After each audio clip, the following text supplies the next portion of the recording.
বর্তমান সময়ের বিভিন্ন নামি দামি এক্সপোর মতো গ্ল্যামার বা চাকচিক্য না থাকলেও গ্রামীণ মেলার কিন্তু একটা আলাদা আকর্ষণ আছে, সেটা অস্বীকার করার উপায় নেই। আমি কিন্তু শহরে বিভিন্ন এক্সপোর মতো ঝাঁ চকচকে মেলার চেয়ে গ্রামীণ মেলাতে ঘুরতেই বেশি পছন্দ করি। আমি নিশ্চিত আমার মতো বেশ কিছু মানুষ আছেন যাদের কাছে গ্রামীণ মেলার গুরুত্বই আলাদা। রানাঘাট শহর থেকে মাত্র 2 কিলোমিটার দক্ষিণে পাটুলি অঞ্চলে প্রতিবার বসন্তকালে এরকম একটি গ্রামীণ মেলার আয়োজন করা হয়।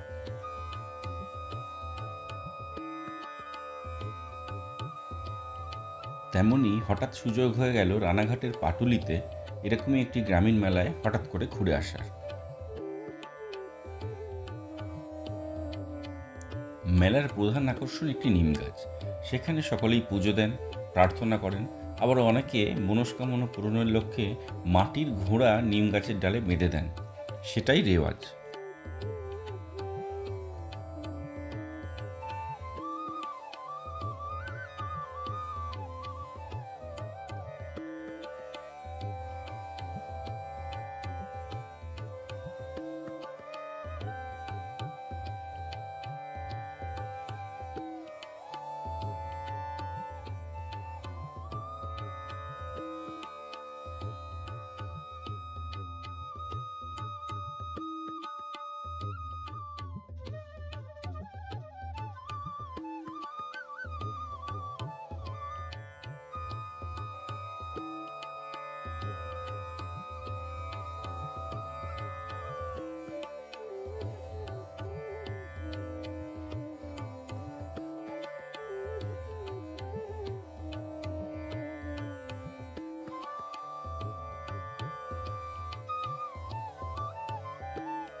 গ্রামীণ মেলার ঐতিহ্য মেনে বিভিন্ন ধরনের গ্রামীণ হস্তশিল্পের ছোট ছোট দোকান এখানে বসে।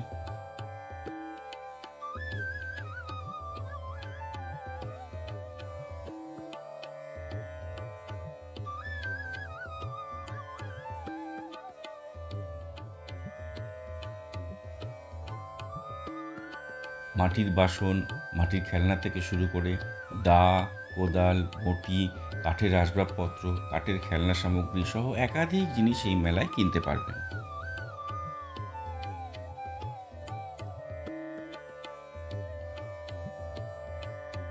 ঝাঁ চকচকে বিভিন্ন নামি দামি কোম্পানির স্টল বা দামি খাবারের সম্ভার না থাকলেও গ্রামীণ মেলার প্রাসঙ্গিকতা কিন্তু বহু মানুষের কাছে আজও গুরুত্ব পায়।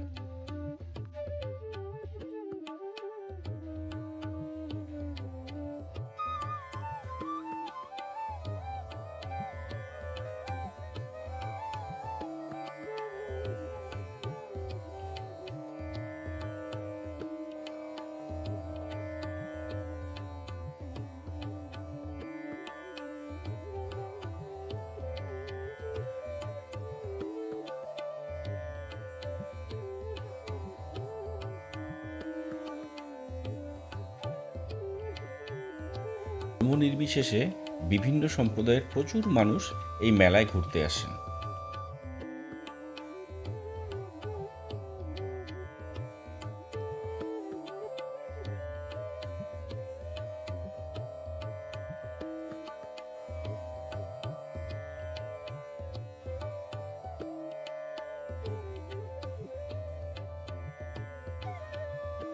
মেলা উপলক্ষে বহু দূর থেকে বহু মানুষজন এখানে একত্রিত হন। সারাদিন তারা এখানে থাকেন, নিজেরা রান্নাবান্না করে খাওয়া দাওয়া করেন, আর নাচ গান সে তো আছেই।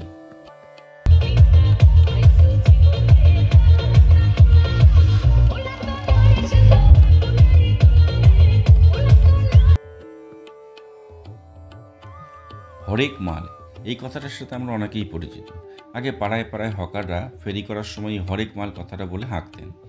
এখানেও বিভিন্ন দোকানে সেই ধরনের বোর্ড লাগানো, হরেক মাল 10 টাকা, 15 টাকা ইত্যাদি।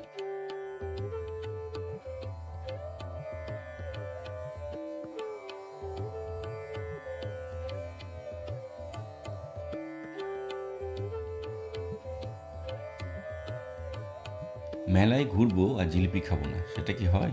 পাটুলি মেলায় পাওয়া গেল গরম জিলিপি, ফুচকা, পাঁপড়, বাদাম ভাজা সহ আরও কত খাবার।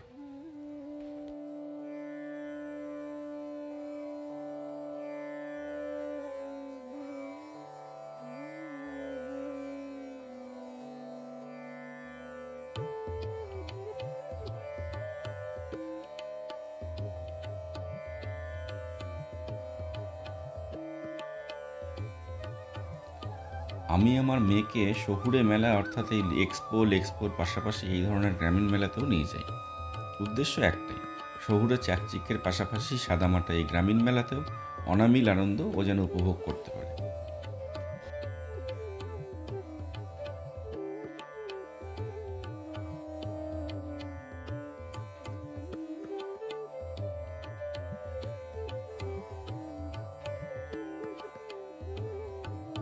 এই ধরনের গ্রামীণ মেলা আপনাদের কেমন লাগে অবশ্যই কমেন্টস করে জানাবেন। ধন্যবাদ, ভালো থাকবেন।